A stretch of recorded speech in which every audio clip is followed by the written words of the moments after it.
A sister says, I know we must maintain ties of kinship, but what if these relatives are very bad and they only create conflicts and harm us? Is it still mandatory to maintain ties with them, or we can break to save ourselves from further harm and mental torture? First of all, the Prophet ﷺ had told us that it is one of the major sins to cut your kinship, ties of kinship, to sever your kinship. Allah Azza wa Jal made this associated with corruption on earth. And the Prophet said, ﷺ, the one who severs his kinship will not be admitted to Jannah, to paradise. So it is a major sin. Now, if someone is kind and nice to you, by default, you will be kind and nice to him. And there's no testing in that. The real test is when there is hardship, when they are rude, when they're not communicating to you. This is when you test it and when you pass the test. If you treat them likewise, then you are as bad as they are, and you are as sinful as they are. But if you excel in elevate yourself to the level of that companion who came to the Prophet ﷺ and said, "O Prophet of Allah, I have relatives of mine,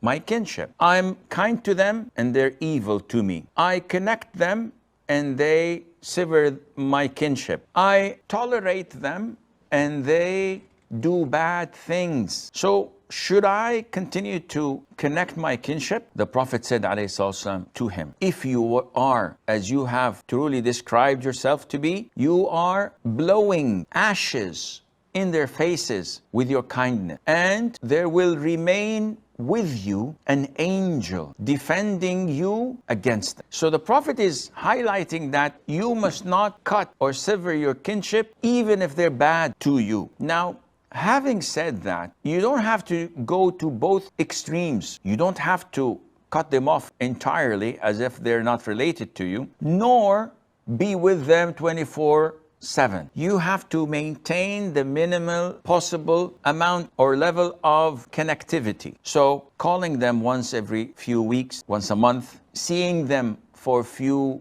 minutes during the Eid or in marriages and invitations. This is something that you have to live with. You cannot live with someone or expect to live with people who are always kind and nice and loving and caring. Your fingers are not of the same length. So you should expect that people as well are not to be all alike. And this is part of your testing. May Allah make it easy for all of us.